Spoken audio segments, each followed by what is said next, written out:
Hello everyone, स्वागत है आप सबका। आज हम पढ़ेंगे वर्णिक छंद के शेष बचे हुए प्रकार के बारे में। इससे पहले हमने वर्णिक छंद के बहुत सारे प्रकारों के बारे में पढ़ लिया है और बचे हुए जो प्रकार थे उनको हम लोग इस वीडियो में कवर करने वाले हैं। तो आइए एक एक करके सभी वर्णिक छंदों को पढ़ते हैं। तो आज का जो हमारा पहला वर्णिक छंद है उसका नाम है वसंत तलिका। तो वसंत तलिका क्या है? वसंत तलिका एक समवर्णिक छंद है। समवर्णिक छंद का मतलब इसके प्रत्येक पद में समान मात्राएं पाए जाएंगी, समान वर्ण पाए जाएंगे। वसंत तलिका एक समवर्णिक छंद है। इसके प्रत्येक चरण में 14 मात्राएं पाई जाती हैं और हर पद में एक तगण, दो जगण, एक भगण और दो गुरु आते हैं। ठीक है, क्या बोला गया कि प्रत्येक पद में एक तगण, दो जगण और एक भगण और अंत में दो गुरु आते हैं। इस प्रकार का छंद वसंत तलिका कहलाता है। ठीक, अब चेक करते हैं कि ऐसा है या नहीं है। तो उदाहरण आपके सामने लिखा गया है। थे दिखते परम वृद्ध नितांत रोगी, याथी नवागत वधु गृह में देखती, कोई न और उनको तज के कहीं थे, सुने सभी सदन गोकुल के हुए थे। तो कोई भी एक लाइन लीजिए, पहले वर्ण चेक करते हैं। तो पहली लाइन ही लेते हैं। तो 1 2 3 4 5 6 7 8 9 10 11 12 13 14। तो 14 वर्ण है। आपको बताया गया था कि जब कभी भी किसी वर्ण के साथ आधा जुड़ा होता है तो उसको एक ही मानकर चलते हैं, डेढ़ नहीं मान लेंगे। ठीक है, तो जैसे विद लिखा हुआ है तो एक इसको मानेंगे, एक इसको, दो ही वर्ण माना जाएगा। यहाँ पर देखिए आधा न है तो 1 2 3 ही माना जाएगा।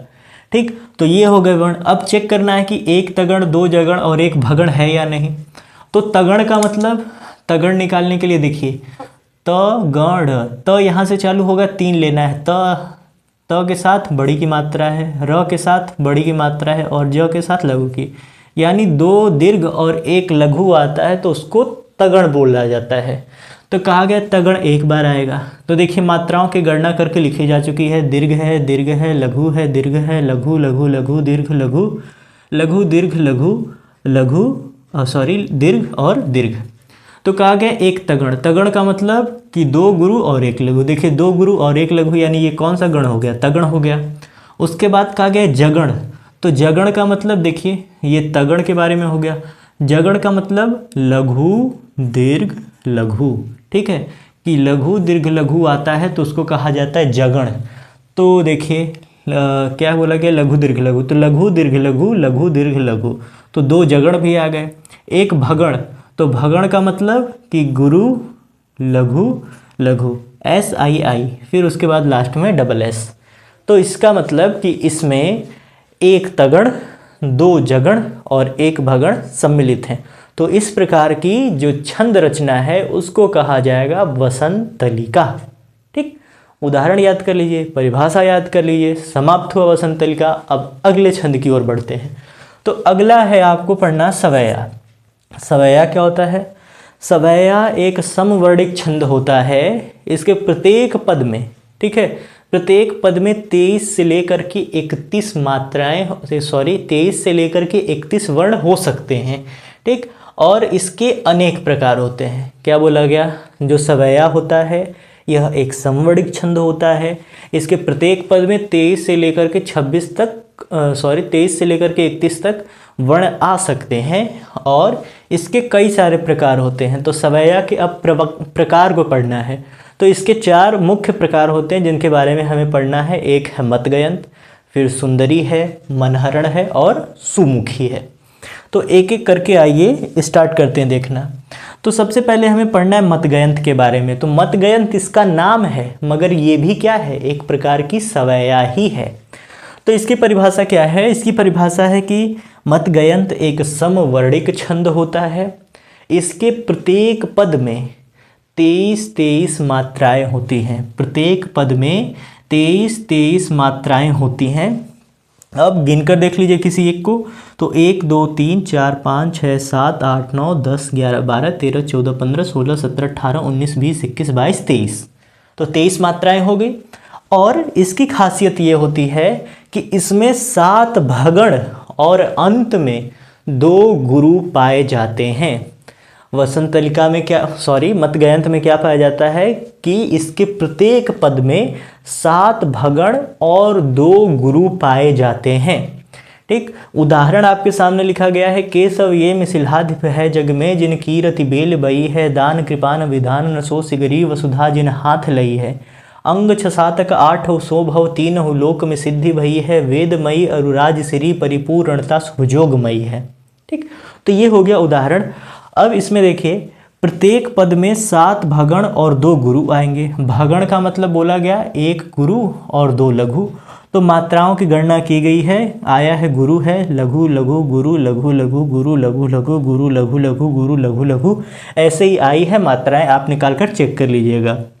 तो यहाँ पर देखिए 1 2 3 4 5 6 7 भगण मिल गया आपको और अंत में 2 गुरु मिल गए। तो इस प्रकार की छंद रचना क्या कहलाएगी, इसे कहेंगे मतगयंत सेवैया। ठीक, अब अगली सेवैया के बारे में पढ़िए। तो अगली का नाम है सुंदरी। ठीक है, सुंदरी सेवैया। इसकी परिभाषा क्या है कि यह एक समवर्णिक छंद है। इसके प्रत्येक पद में 25-25 वर्ण पाए जाते हैं और इसके प्रत्येक पद में 8 सगण और अंत में 1 गुरु पाया जाता है। इसके प्रत्येक पद में 8 सगण और अंत में 1 गुरु पाया जाता है। इस प्रकार की छंद रचना सुंदरी सेवैया कहलाती है।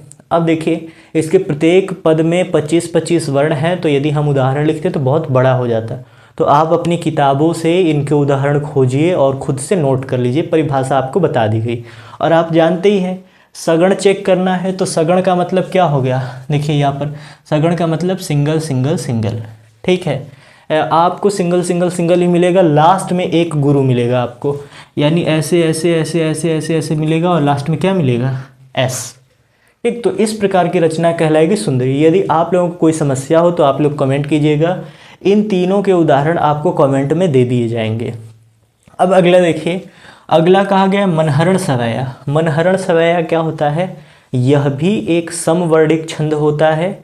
इसके प्रत्येक पद में 31 वर्ण होते हैं। यह एक समवर्णिक छंद है, इसके प्रत्येक पद में 31 वर्ण पाए जाते हैं। कोई भी छंद रचना होती है, अगर छंद में 26 से अधिक यदि वर्ण पाए जाने लगे तो उस छंद को हम लोग दंडक छंद बोलते हैं। तो ये भी किस में आ जाएगा, दंडक छंद में आ जाएगा, क्योंकि इसमें 31 है, 26 से अधिक है। तो क्या बोला गया, मनहरण यह एक समवर्णिक छंद होता है। इसके प्रत्येक चरण में 31 वर्ण होते हैं। इसे दंडक छंद या कवित्त बोला जाता है। ठीक है, 3 चीज इसमें याद रखने लायक है कि इसे मनहरण भी बोलते हैं, इसे कवित्त भी बोलते हैं और इसे दंडक छंद भी बोलते हैं। तो हो गया इसके बारे में। अब आगे बढ़ते हैं। अगला आपको देखना है सुमुखी सेवैया। सुमुखी सेवैया क्या होता है कि यह एक समवर्णिक छंद है। इसके प्रत्येक पद में 7 जगण, 1 लघु और 7 जगण, 1 लघु और 1 दीर्घ पाया जाता है। यानी बोले तो 31 मात्रा। ठीक है, मात्रा कितनी होगी, 31 होगी। वर्ण कितने भी हो सकते हैं। क्या बोला गया, सुमुखी ऐसी सेवैया है कि यह एक समवर्णिक छंद है। इसके प्रत्येक पद में 7 जगण, 1 लघु और 1 दीर्घ पाया जाता है। जगण का मतलब देखिए, जगण का मतलब लिखा गया है लघु दीर्घ लघु। तो टोटल कितनी मात्राएं बन रही हैं, 4 मात्राएं। कितनी बार आ रहा है, 7 बार। तो 7 चौक 28, ये हो गया। फिर कह रहा है 1 लघु आएगा और 1 गुरु आएगा। गुरु का मतलब डबल। तो टोटल कितना हो गया, 31। कि इसके प्रत्येक पद में, इसके मनहरण में क्या था कि प्रत्येक पद में 31 वर्ण आएंगे। ये भी समवर्णिक ही होगा। वर्णों की संख्या कम या अधिक हो सकती है, मगर मात्राएं इसमें कितनी होंगी, 31 मात्राएं होंगी।